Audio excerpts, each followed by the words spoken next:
Welcome students and welcome to Reno Public School and in the YouTube channel The Achiever Guide Amit sir. Now आज हम फिर से अपना chapter continue करेंगे।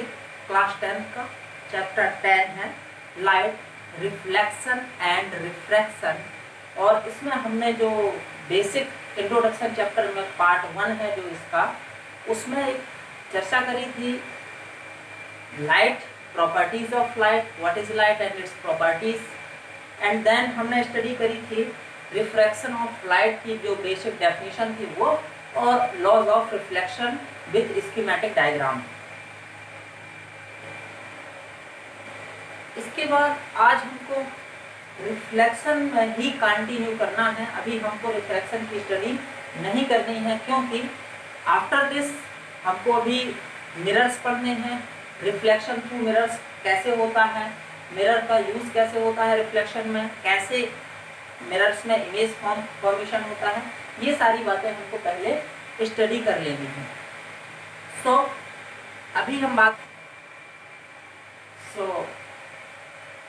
अब हम बात करने वाले हैं इस चैप्टर में, class 10 chapter 10 light reflection and refraction.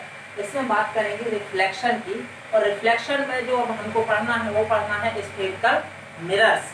Actually ऐसे ऑब्जेक्ट और ऐसे इंस्ट्रूमेंट्स और वी कैन सी डिवाइसेस जिनसे रिफ्लेक्शन होता है उनको हम आइडेंटिफाई करते हैं as mirror.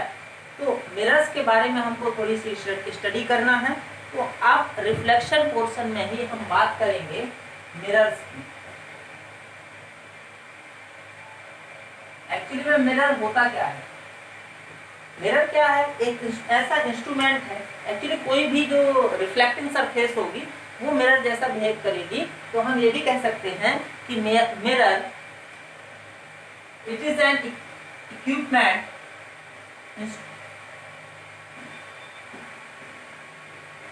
Equipment that reflects light, जो क्या कर सकता है? लाइट को रिफ्लेक्ट कर सकता है। तो मिरर क्या है? मिरर एक ऐसा इक्विपमेंट है या ऐसा मटेरियल है, mirror is a thing also, okay. तो कुछ भी हो सकता है जो क्या करे, इक्विपमेंट एक ऐसा इक्विपमेंट है जो लाइट को रिफ्लेक्ट करता है। बिल्कुल सिंपल सी, ये डेफिनेशन आपको आने वाली नहीं है, सिर्फ मैंने आपको समझाने के लिए बताया हुआ है कि एक ऐसा इक्विपमेंट जो लाइट को रिफ्लेक्ट करेगा उसको हम क्या बोलेंगे? मिरर बोलेंगे। अब जो एक बेसिक टर्म के फॉर्म में हमको पढ़ना है टाइप्स ऑफ मिरर्स। तो मिरर्स को बहुत सारे टाइप दे सकते हैं, लेकिन हमको थोड़ी सी बात करनी है। जो बेसिक मिरर दो टाइप के होते हैं, एक होता है प्लेन मिरर और नेक्स्ट होता है स्फेरिकल मिरर। तो यहाँ पे बात होगी mirrors are of two types, okay. ये कौन कौन से हैं? प्लेन मिरर हैं और स्फेरिकल मिरर हैं। ये दोनों ये जो क्लासिफिकेशन है मिरर्स का, ये इस बिहाफ में किया गया है कि रिफ्लेक्टिंग सरफेस किस शेप में है। This classification is based on the shape of reflecting surface. कि रिफ्लेक्टिंग सरफेस का शेप कैसा है। अगर रिफ्लेक्टिंग सरफेस का शेप प्लेन है, क्या है? प्लेन है, तो इसका मतलब उसको क्या बोलेंगे हम? Plane mirror. और अगर रिफ्लेक्टिंग सरफेस का जो प्लेन है वो कर्व्ड है, ओके, तो उसको हम क्या बोलेंगे? Normally spherical mirror. तो प्लेन मिरर में क्या आता है? प्लेन मिरर में ऐसे मिरर आते हैं जो हमारे डेली यूज में होते हैं, जो हम अपने चेहरे को या कोई भी चीज देखने के लिए करते हैं। तो plane mirrors, these are the mirrors having plane reflecting surface, okay. Spherical mirrors are the mirrors having curved reflecting surface, okay. तो जो आपका प्लेन मिरर है वो क्या है? उसमें रिफ्लेक्टिंग सरफेस जो होगी प्लेन होगी।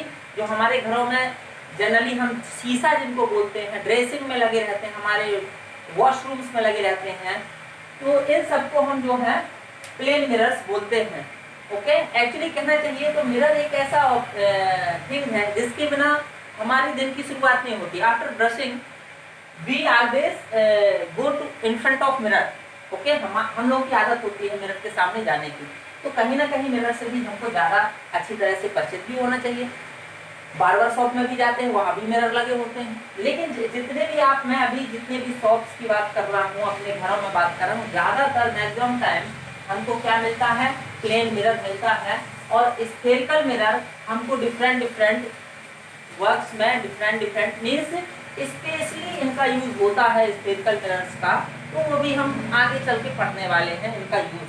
तो अभी हम बात करेंगे थोड़ी सी प्लेन मिरर्स के बारे में। ओके, तो प्लेन मिरर्स के बारे में हम बात करेंगे और फिर डिटेल में पढ़ेंगे हम spherical mirrors. Okay, so now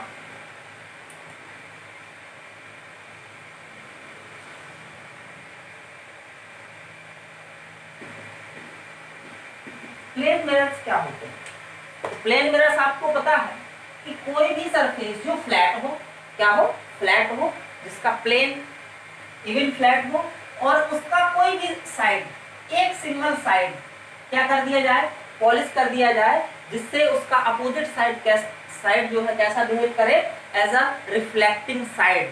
मतलब कोई भी mirror, the mirror which has flat shape and its opposite one of the side is polished and another side behaves like a reflecting surface, this mirror is called, or such mirrors are called plane mirrors। तो plane mirror की एक बहुत अच्छी property होती है वो सब। देखिए, मिरर में हम अपना चेहरा देखते हैं, मिरर के सामने हम खड़े हो जाते हैं, तो आपने प्लेन मिरर के सामने जब आते हैं हम, तो हम एक चीज आपने देखी होगी कि जो हम लेफ्ट साइड हमारी होती है वो मिरर में हमको राइट साइड में दिखती है, और ये रियल है, राइट साइड में दिखती है, और जो राइट होती है वो हमारी लेफ्ट साइड में दिखती है। एक्चुअल में यहाँ हो क्या रहा है, इसको बोलते हैं हम लैटरल इन्वर्जन। क्या बोलते हैं? लैटरल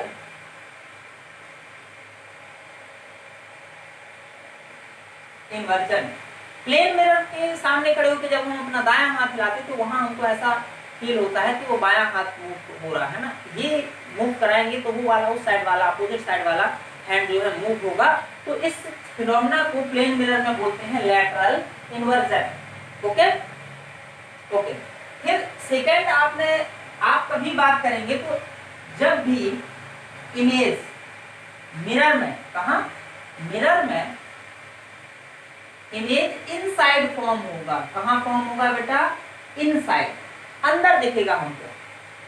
बाहर इमेज बनता है, इन्हीं में मैं बताऊंगा अभी, हम बाहर भी इमेज बनाएंगे। तो उस बाहर बनने वाली इमेज को हम क्या करते हैं कि जैसे मिरर रखा है, मान लीजिए अभी इन जितने भी आपके प्लेन मिरर की मैं बात कर रहा हूँ, इन सब में जो इमेज होता है वो मिरर के अंदर बनता है, तो इसलिए हमको वो ऐसा लगता है कि हम ही खड़े हुए हैं। एक्चुअल में जो भी इमेज मिरर के अंदर बनते हैं उनको हम बोलते हैं वर्चुअल इमेजेस। ओके, तो जब कभी भी ऐसा कोई मिरर जब आएगा, आने वाला है वो, कि इमेज हमारा बाहर बनता है मिरर के, तब क्या होता है, तो उस कंडीशन में हमको एक स्क्रीन रखनी पड़ती है। स्क्रीन मतलब सीधे पर्दा। अगर आप लोगों ने थिएटर में देखे होंगे, बड़ा पर्दा लगा रहता है, यहाँ से प्रोजेक्टर जो है रहता है, तो वैसे एक पर्दा रखना पड़ता है कलर कॉन्ट्रास्ट के साथ, कि वो मिरर से जब इमेज बने बाहर मिरर के, तो हमको उस पर्दे में दिखता है। ठीक है, तो मान लीजिए अगर रे ऐसे रिफ्लेक्ट होकर यहाँ जाए तो वहां पे पर्दा लगा देंगे, तो वहां पे हमारा इमेज दिखेगा। तो ये दोनों बातें हैं। तो लेकिन ये याद रखिएगा कि जब भी मिरर के अंदर, मिरर के इनसाइड इमेज फॉर्म होता है, उस इमेज को हम बोलते हैं virtual image, that is not a real image. तो वर्चुअल इमेज। ओके, तो प्लेन मिरर की अब हम कुछ प्रॉपर्टी पढ़ लेते हैं। एक चीज फिर आपने देखा होगा, प्लेन मिरर में जितनी डिस्टेंस में आप खड़े होते हैं, आप अंदाजा लगाइएगा, जितनी डिस्टेंस में आप मिरर से डिस्टेंस में खड़े होते हैं, आपका इमेज मिरर के अंदर उतनी ही डिस्टेंस में बनता है। ये ध्यान रखिएगा। तो जो हम हैं वो प्लेन मिरर के लिए क्या है? ऑब्जेक्ट, और जो उसके अंदर बन रहा है वो हमारा क्या है? इमेज। समझ गए? तो अगर टेक्निकल टर्म में बात करूं तो जितने डिस्टेंस में ऑब्जेक्ट मिरर के फ्रंट में प्लेस्ड रहता है उतनी ही डिस्टेंस में, किसमें, प्लेन मिरर की बात करें, अलग अलग हो सकता है लेकिन प्लेन मिरर में जितनी डिस्टेंस में ऑब्जेक्ट होगा उतनी ही डिस्टेंस में इमेज होगा। जितना पास ऑब्जेक्ट आता जाएगा जिस स्पीड से, उसी स्पीड से इमेज भी पीछे जाता जाएगा या दूर या पास आएगा। जिस हिसाब से आपका ऑब्जेक्ट प्लेन मिरर की साइड मूव करेगा या उससे अवे मूव करेगा उतनी ही स्पीड से, सेम स्पीड से, ध्यान रखिएगा, उतनी ही स्पीड से जो है आपका ऑब्जेक्ट भी टू एंड फ्रो मूव करेगा। ठीक है, एक फिर मैं लिख देता हूँ सारी प्रॉपर्टी। नेक्स्ट प्रॉपर्टी क्या है प्लेन मिरर की, कि प्लेन मिरर में जो इमेज बनता है वो हमेशा वर्चुअल इमेज होता है। कैसा होता है, वर्चुअल इमेज होता है।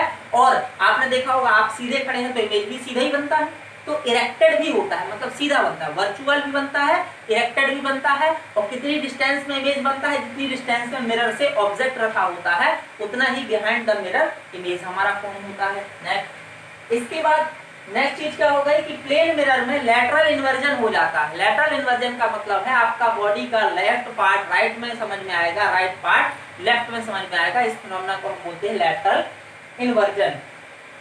इसके बाद जो है एक और अच्छी प्रॉपर्टी है कि आपकी हाइट के बराबर अगर आपको इमेज प्लेन मिरर में देखनी है, आपकी हाइट के बराबर अगर आपको इमेज प्लेन मिरर में देखनी है तो उस मिरर की हाइट कितनी होनी चाहिए, तो आपकी हाइट का हाफ, जिस हाइट का हमको ऑब्जेक्ट है, हमारे पास ऑब्जेक्ट है, अगर उसकी पूरी इमेज हमको प्लेन मिरर में देखनी है तो उस प्लेन मिरर की हाइट कितनी होनी चाहिए, half of the object height. Okay, ये इतनी प्रॉपर्टी है, मैं इनको नोट डाउन कर देता हूं। ओके, सो प्रॉपर्टीज में क्या है, तो फर्स्ट प्रॉपर्टी क्या है प्लेन मिरर की, इमेज कैसी होती है बेटा, image is always virtual and erected. Image कैसा होगा, वर्चुअल और इरेक्टेड होगा। क्लियर, अगर सफिशिएंट हाइट का जो है आपका वो है प्लेन मिरर है तो साइड भी सेम आएगा। सेकंड क्या है, डिस्टेंस ऑफ इमेज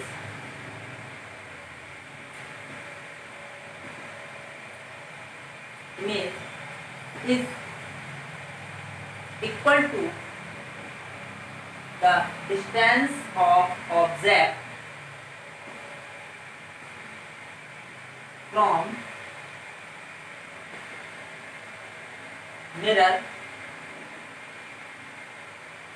मतलब अगर ये प्लेन मिरर है और यहाँ पे कोई ऑब्जेक्ट रखा हुआ है, ऑब्जेक्ट ए, ये डिस्टेंस है आपकी x, तो जो इमेज बनेगा अंदर वो कितनी डिस्टेंस पे बनेगा, x डिस्टेंस में ही बनेगा यहाँ पे। Clear, okay. देन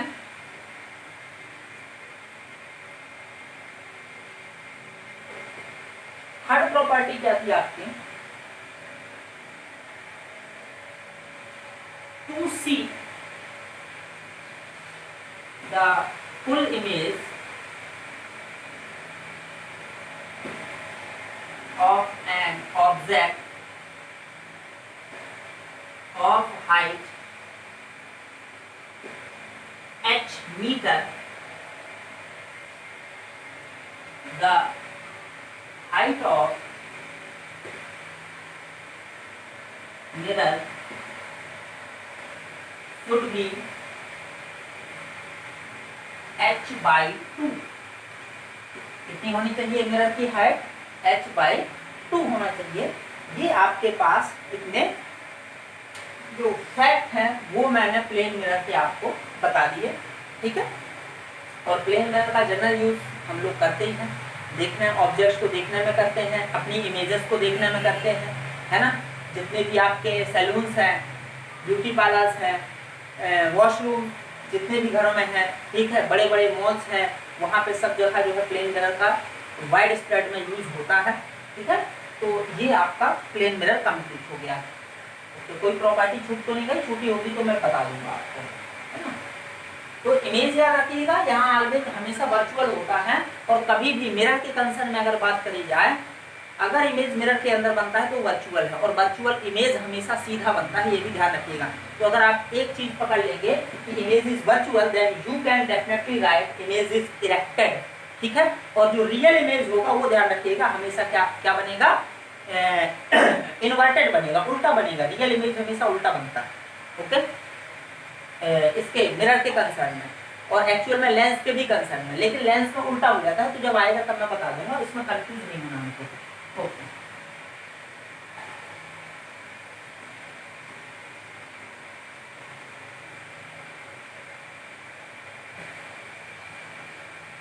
अब हम बात करते हैं स्फेरिकल मिरर्स की।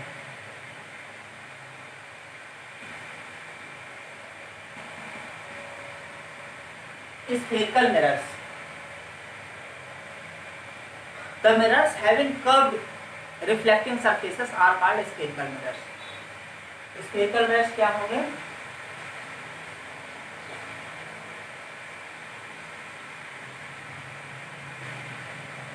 Having curved reflecting surfaces, the mirrors having curved reflecting surfaces and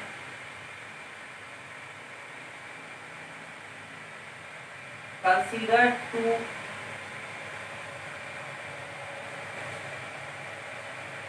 make of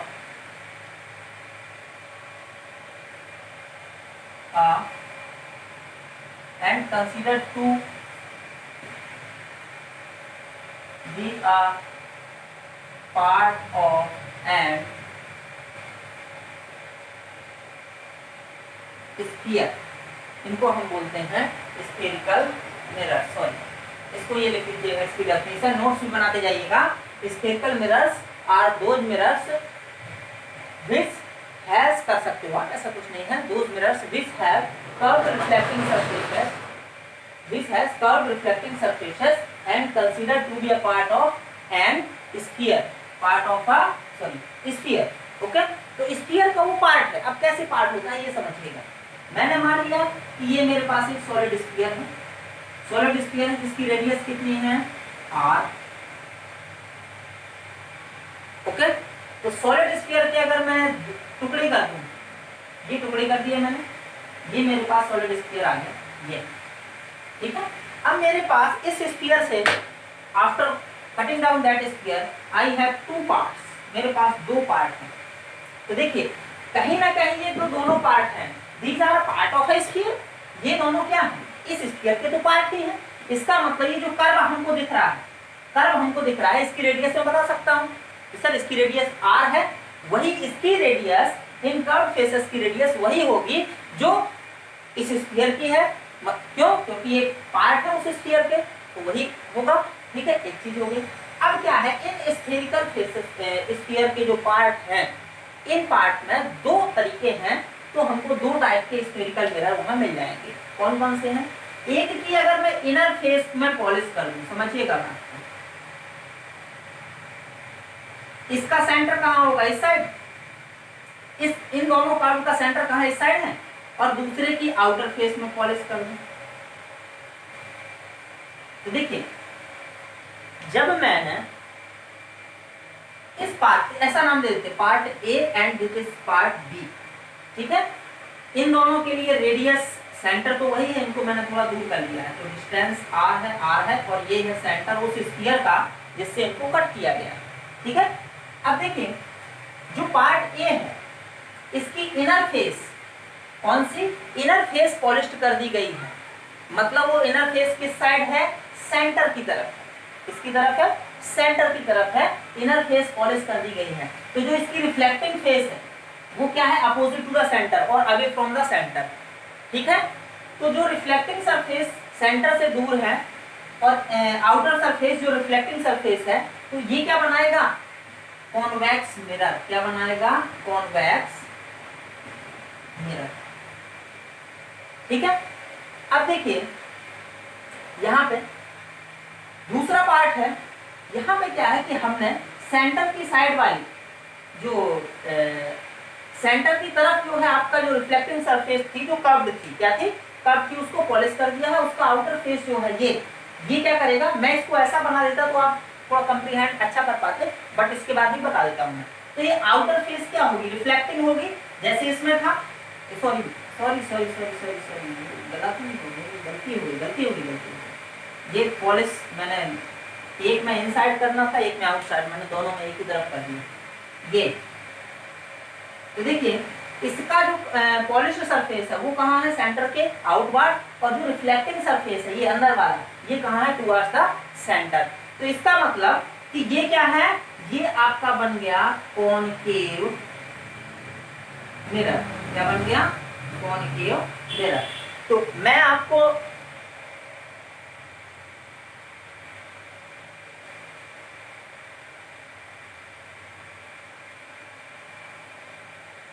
okay, तो कॉन्वेक्स मिरर दोनों की मैं डेफिनेशन बता देता हूं। तो आपको सिर्फ इतना समझना है कि कॉन्वेक्स मिरर में जो रिफ्लेक्टिंग सरफेस होती है वो आउटवर्ड की तरफ कर्व्ड रहती है।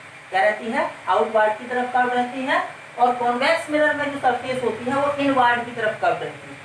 ठीक है, ये इनवर्ड की तरफ कर्व्ड है और ये आउटवर्ड की तरफ, कॉन्वेक्स मिरर में आउटवर्ड की तरफ कर्व्ड है। तो ये दो मिरर, तो इसका मतलब spherical mirrors are of two types. ठीक है, ज्यादा हो सकते हैं क्योंकि स्फेरिकल कर्व बहुत सारे मिरर्स में आते हैं, सॉरी इसमें इतने ही होंगे, वो लेंस में। ओके, तो हम इसमें अब बात करते हैं स्फेरिकल मिरर्स में। ये दो टाइप के होते हैं, एक होता है कॉनकेव मिरर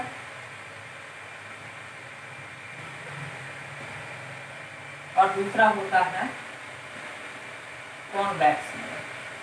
कॉनकेव मिरर क्या होता है, कॉनकेव मिरर है आपका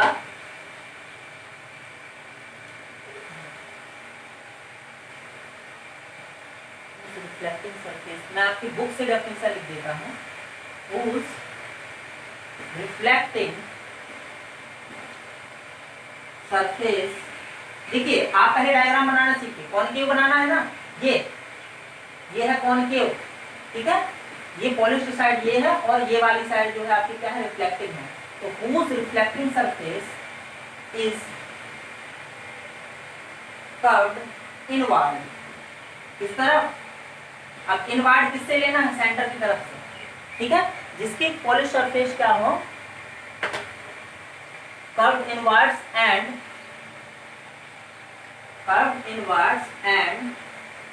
faces towards the center of sphere। जिस स्फीयर से वो बना हुआ है उसके सेंटर की तरफ क्या करे, उसका फेस हो। तो कॉनकेव मिरर क्या हो जाएगा, the mirror whose reflecting surface is curved inward curve रहेगा, and faces towards the center of the sphere। और उसका जो फेस है ये वाला, वो किस साइड रहेगा, सेंटर ऑफ स्फीयर की तरफ रहेगा। ओके, इसमें क्या होगा, कॉन्वेक्स में देखिए कैसा बनता है, कॉन्वेक्स बनता है ऐसा। ठीक है, ये, और इसका सेंटर कहाँ होगा, इस तरफ, क्योंकि कर्व इस तरफ है ना, तो सर्कल ऐसे ही बनेगा ना, ऐसा पूरा जाके ऐसा, इसके साथ ऐसा सर्कल बनेगा ऐसा। तो सेंटर आपको समझ में आएगा कि इस साइड आएगा और ये इस साइड आएगा। तो कॉन्वेक्स मिरर क्या है, whose रिफ्लेक्टिंग सरफेस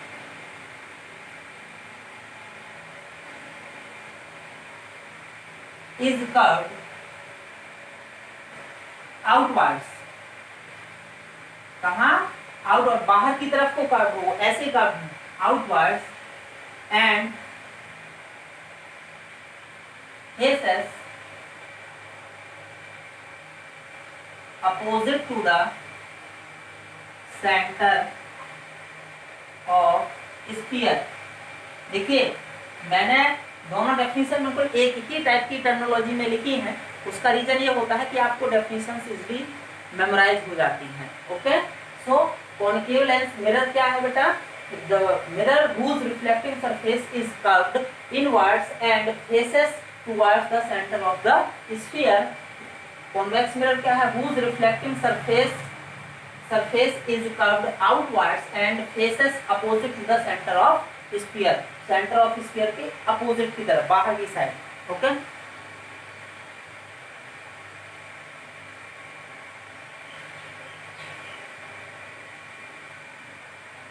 ओके, सो ये रिप्रेजेंटेशन है कॉन्वेक्स और कॉन्केव मिरर का, ये हमको पता होना चाहिए, ये है। ओके, तो ये आपका रिप्रेजेंटेशन है। तो ये अगर चीजें आपको समझ में आ गई हैं तो अब हम आगे बढ़ते हैं बेसिक टर्मिनोलॉजी और basic terms about mirrors. Mirrors में कुछ बेसिक टर्मिनोलॉजी होती है जिसका हम यूज करते हैं और उसके बाद ही हम रे डायग्राम बनाने में कैपेबल होंगे, तो उस बेसिक टर्म्स को, उन बेसिक टर्म्स को हमको स्टडी करना है। ओके,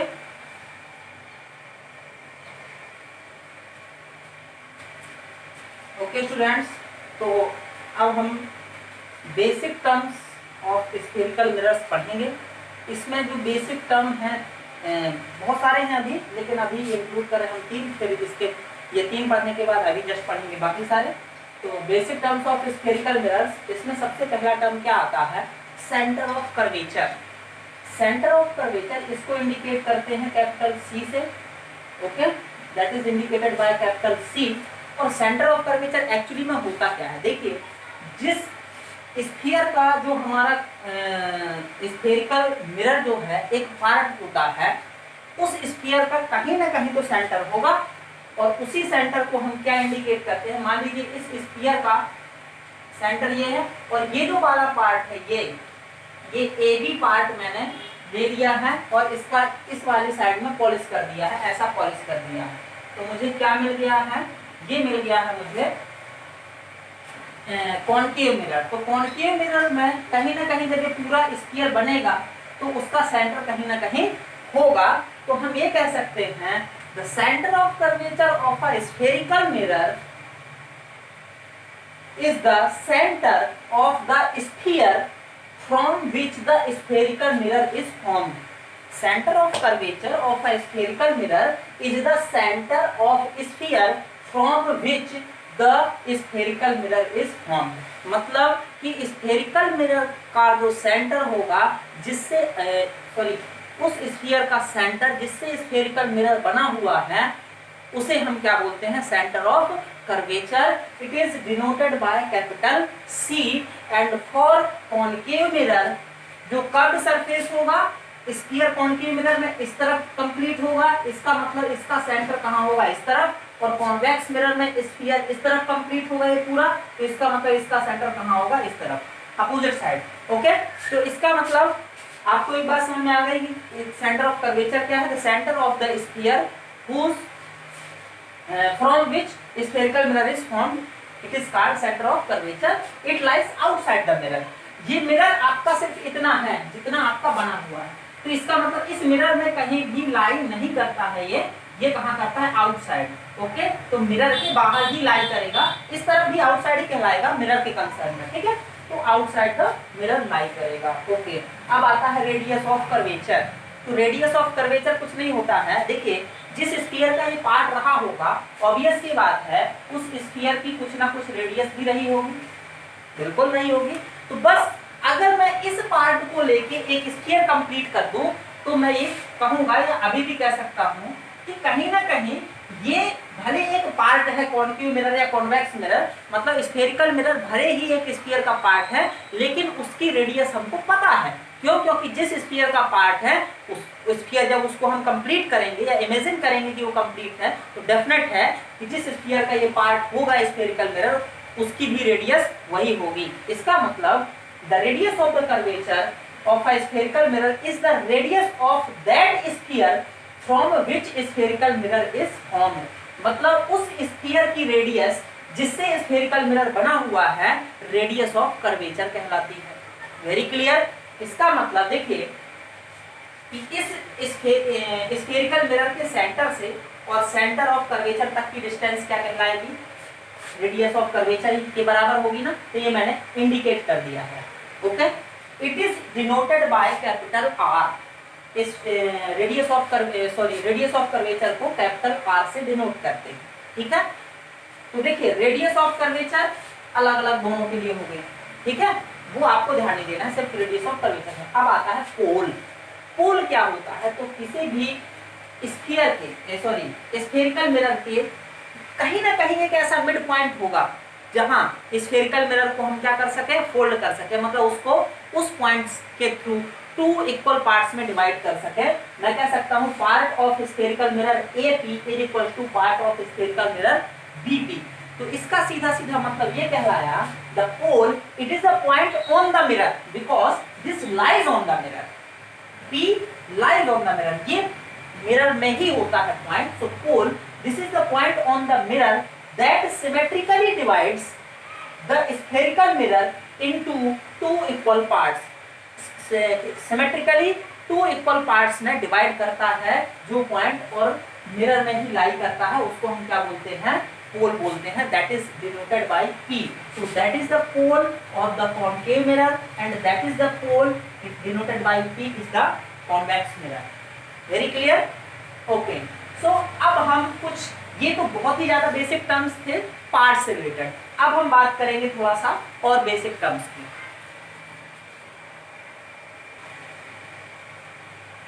ओके स्टूडेंट्स, तो कुछ बेसिक टर्म्स में हमारे पास अब है aperture and the principal axis.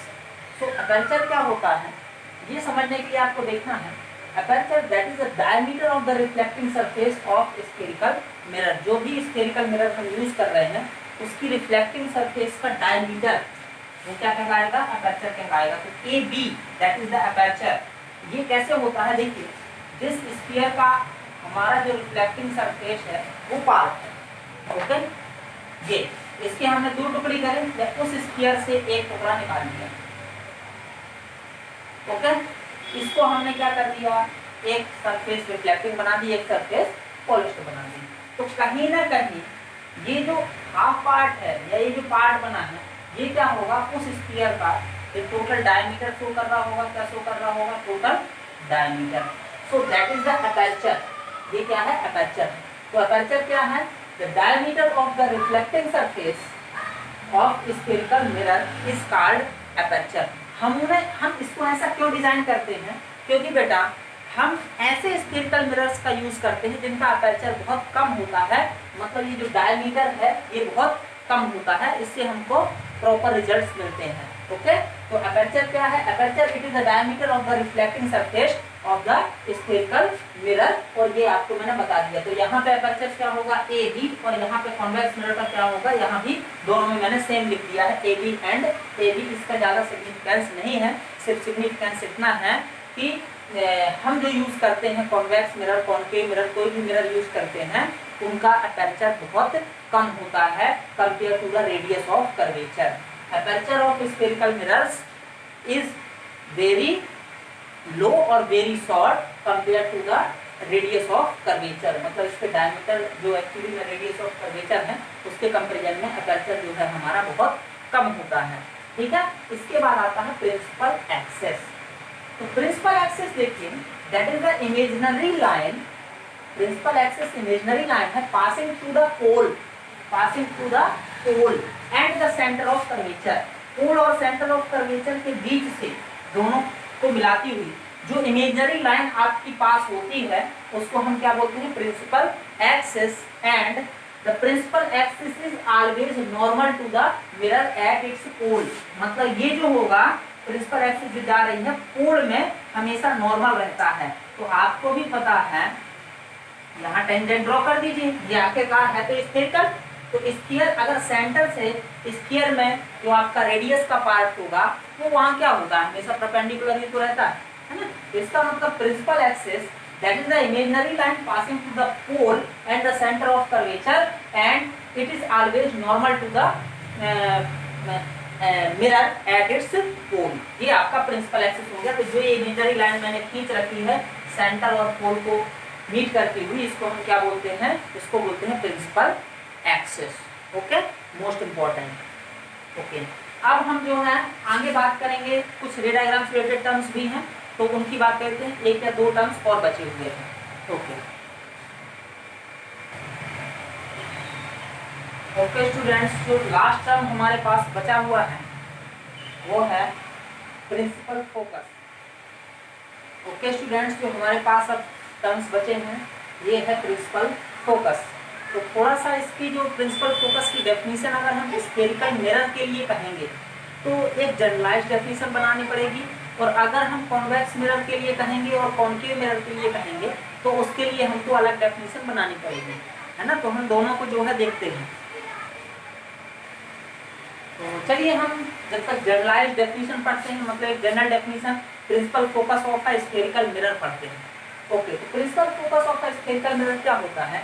Actual में जब कभी भी लाइट जो है आती है मिरर के सामने, स्फेरिकल मिरर में, कैसी हो? प्रिंसिपल एक्सिस के पैरेलल हो। क्या हो?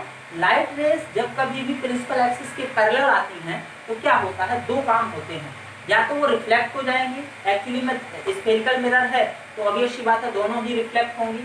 लेकिन रिफ्लेक्ट होने में क्या होता है कि एक बार आपको जो पॉइंट है कॉन्वेक्स मिरर, कॉन्केव मिरर के लिए ये इस साइड बनेगा, क्योंकि वहां पे लाइट रे क्या करती है? टकराती हैं और कन्वर्ज हो जाती है, एक पॉइंट में जो है कंसंट्रेट हो जाती है, ठीक है। लेकिन कॉन्वेक्स मिरर में उल्टा होता है, प्रिंसिपल एक्सिस के पैरेलल जितनी भी लाइट रेज आती हैं वो क्या है? बिखर जाती हैं।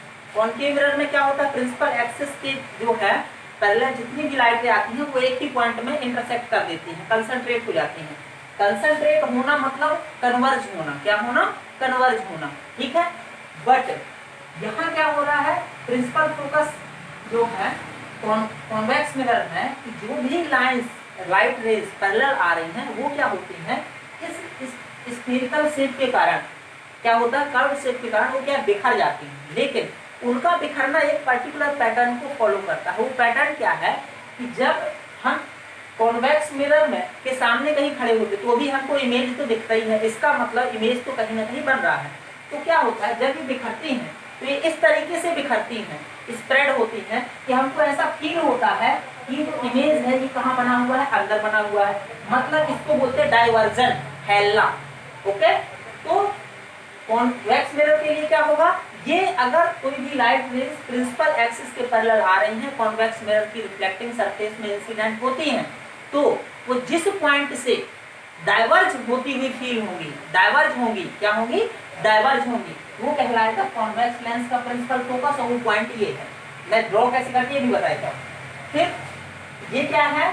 कॉन्केव लेंस है, मिरर है, सॉरी। इसके लिए क्या है कि जिस भी जो प्रिंसिपल एक्सिस के पैरेलल लाइट रेज आ रही हैं वो जिस पॉइंट पे कन्वर्ज हो जाएंगी, मतलब रिफ्लेक्ट होके इंटरसेक्ट कर देंगी एक दूसरे को, लेकिन ये लाई कहाँ करेगा? प्रिंसिपल एक्सिस में ही लाई करेगा दोनों बार। तो ये हो जाएगा यहाँ पे। तो कॉन्वेक्स जो मिरर है वो क्या करता है? डाइवर्जन करता है, बिखेरता है। कॉन्केव मिरर क्या करता है? कन्वर्जन करता है, कन्वर्ज करता है। ओके, तो इसको हम अब जनरलाइज्ड डेफिनेशन पढ़ते हैं। तो देखिए क्या है, it is the point on the principal axis, मतलब ये जो प्रिंसिपल फोकस है ये लाई कहाँ करता है? ये प्रिंसिपल एक्सिस में ही लाई करता है। It is the point on the principal axis where light rays coming parallel to the principal axis, light rays coming parallel to the principal axis incident on the reflecting surface of spherical mirror, reflecting surface में incident होंगी, spherical mirror में converges और diverges।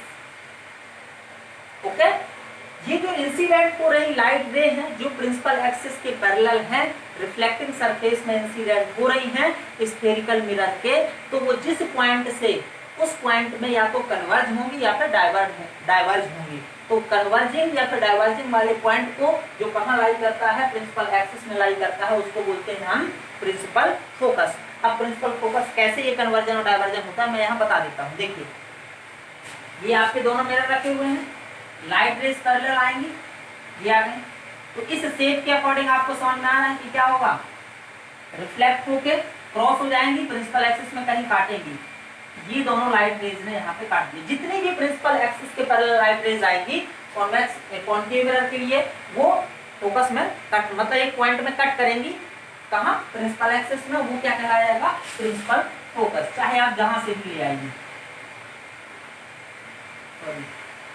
और ये arrow formation आपको आना चाहिए। देखिए मैं ये ला रहा हूँ, लेकिन ये कट करेगी तो यहीं से जाएगा। ये ला रहा हूँ, ये कट करेगी तो यहीं से जाएगा। ये आपको ध्यान रखना है। ओके, तो कॉन्वेक्स मिरर के लिए, कॉन्केव के लिए क्या होगा? देखिए, light rays coming parallel to the principal axis, 4 हमने लाइट रे इंसिडेंट करके देखिए, कहीं ना कहीं ये तो रिफ्लेक्ट होगी, बिल्कुल 100% है, क्योंकि पार तो जानी नहीं है तो क्या होगी, रिफ्लेक्ट होगी। तो आफ्टर रिफ्लेक्शन हमको जो फील होगा, हमको ऐसा लगेगा कि मिरर के अंदर से कहीं ना कहीं लाइट रेस ओरिजिनेट हो रही है, मतलब इसको बोलते हैं डाइवर्ज होना। क्या बोलते हैं, इसको बोलते हैं डाइवर्ज होना, कि हमको लाइट रेस फील होगी ऐसी कि मिरर के अंदर से आ रही है। ओके, तो जिस पॉइंट से मिरर के अंदर, जिस पॉइंट से हमको बाहर आती हुई फील हो रही है, किसके लिए, कॉन्वेक्स मिरर के, वो के लिए वो क्या कहलाता है, focal length, sorry principal focus of convex mirror. और कॉन्केव मिरर के लिए क्या कहलाता है, जिस पॉइंट पे वो कंसंट्रेट हो जाती है, जिस पॉइंट पे लाइट रेस कन्वर्ज हो जाती हैं, उस पॉइंट को हम कॉन्केव मिरर का क्या बोलते हैं, प्रिंसिपल फोकस बोलते हैं। लेकिन स्फेरिकल मिरर का प्रिंसिपल फोकस क्या होगा, दोनों का मिला के, या अगर स्फेरिकल मिरर में प्रिंसिपल एक्सिस के पैरेलल लाइट रेस आ रही हैं, तो वो किसी एक पर्टिकुलर पॉइंट पे रिफ्लेक्टिंग सरफेस उनको क्या कर देगी, या तो कन्वर्ज कर देगी या फिर डाइवर्ज कर देगी। तो उस पॉइंट को जहाँ पे लाइट रेस का या तो कन्वर्जन होता है या डाइवर्जन होता है, उसको हम क्या बोलते हैं, principal focus of spherical mirror. ध्यान दीजिएगा, principal focus of spherical mirror. But अगर आपसे बोले principal focus of concave mirror क्या होता है, कॉन्वेक्स मिरर क्या होता है, तो अब आपको वहां पे अलग अलग करना पड़ेगा कि कन्वर्ज कहाँ हो रही है और डाइवर्ज कहाँ हो रही है। तो आपको ये ध्यान देना है कि कॉन्केव मिरर के लिए क्या होगा, मान लीजिए क्वेश्चन आता है define the principal focus of a concave mirror, तो आप क्या करोगे, the light rays is the point, ये तो याद रखना, it is the point on the principal axis where light rays falling on the reflecting surface and coming parallel to the principal axis converge at a point. Converge is called principal focus of the concave mirror. Convex mirror में क्या करना है, light rays coming parallel to the principal axis and diverge at a point. On that point is called principal focus of the convex mirror. अभी diversion आपको समझ में आ जाएगा। ऐसे जोड़ के फिर हमको इसको रिफ्लेक्ट कर देना है, ऐसे इसको जोड़ के फिर हमको रिफ्लेक्ट कर देना है, ऐसे इसको जोड़ के पहले फिर हमको ऐसा रिफ्लेक्ट कर देना है। तो ये हमारा क्या बन गया, कॉन्केव और कॉन्वेक्स मिरर का दोनों का डिफाइन कर दिया मैंने, और प्रिंसिपल फोकस डिफाइन कर दिया स्फेरिकल मिरर। तो जब भी आपसे पूछे define the principal focus of spherical mirror, तब आपको कन्वर्जन डाइवर्जन दोनों की बात करनी है। ठीक है, कन्वर्जन का मतलब होता है where the light rays concentrate, okay, at a single point, और डाइवर्जन का मतलब होता है the point from where the light rays feel to originate। हमको ऐसा लग रहा होता है कि वो वहां से आ रही है, ठीक है, फील होता है हमको, एक्चुअल में नहीं होता, लेकिन इसमें एक्चुअल में होता है, इसमें फील होता है। ठीक है, तो ये हमको ध्यान रखना है। तो अब मैं दोबारा रिपीट कर देता हूँ कि what is the principal focus of spherical mirror. तो हम क्या बताएंगे, principal focus it is the point on the principal axis where the light rays coming parallel to the principal axis converge और डाइवर्ज, या तो वो कन्वर्ज हो रही हैं या फिर डाइवर्ज हो रही हैं, तो वो प्रिंसिपल फोकस होगा किसका, स्फेरिकल मिरर का। बट अगर कॉन्केव मिरर की बात करी जाए और कॉन्वेक्स मिरर की, तो कॉन्वेक्स मिरर के लिए क्या होगा, कॉन्केव मिरर के लिए क्या होगा, the light rays it is the point on the principal axis, ये तो आपको याद ही रखना है। It is a point on the principal axis where light rays coming parallel to the principal axis concentrate on concentrate, or we can say converge. It is called the principal focus of the concave mirror. इसके लिए क्या होगा, it is the point on the principal axis where light rays coming parallel to the principal axis diverges. It is called principal focus of convex mirror. Okay, ये हमको इतना याद रखना है। और एक बात याद रखनी है कि जो हम यहाँ पे स्फेरिकल मिरर्स यूज करेंगे, उनका अपर्चर जो है बहुत ही कम होगा compare to radius of curvature, ये थोड़ा सा ध्यान रखना है। ओके ओके स्टूडेंट्स, तो अब हमको बात करनी है focal length of the spherical mirror की। तो focal length of the spherical mirror क्या होती है, तो हमने अभी पढ़ा था principal focus.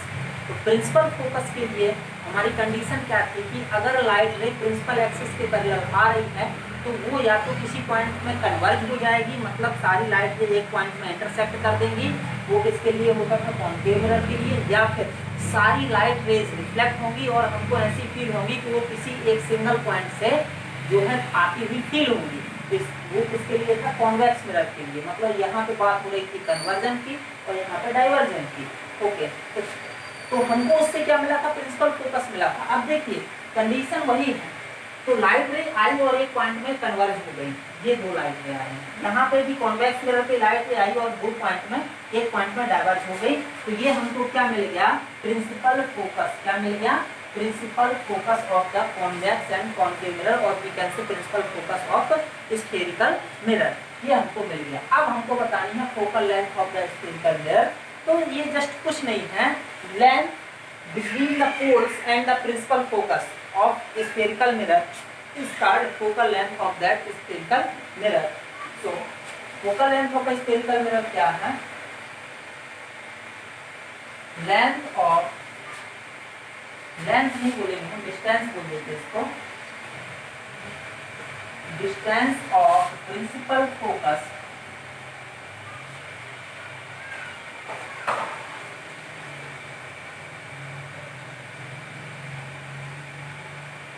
distance of principal focus from pole of the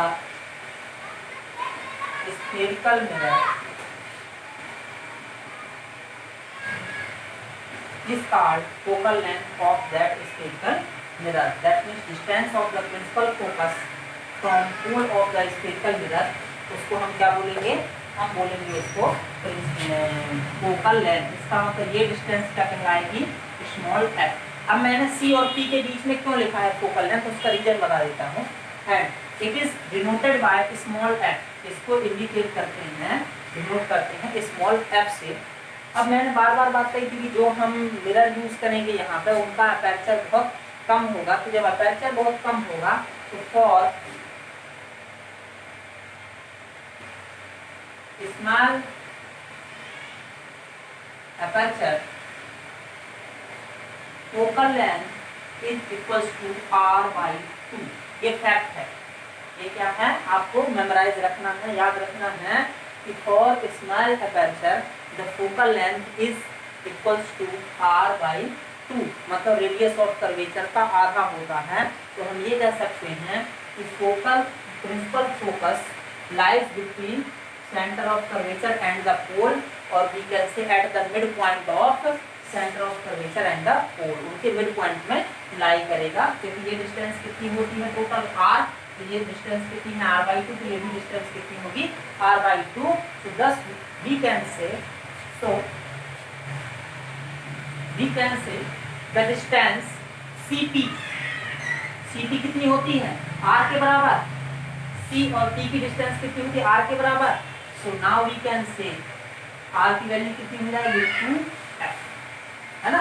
तो r इक्वल्स टू 2 यहीं से ले आएंगे, या फिर f इक्वल्स टू r/2। और स्मॉल अपर्चर होगा तभी आपका जो है f इक्वल्स टू r/2 होगा। और जितने भी हम मिरर पूरे यूज करते हैं वो सब स्मॉल अपर्चर के ही होते हैं, ठीक है। ओके,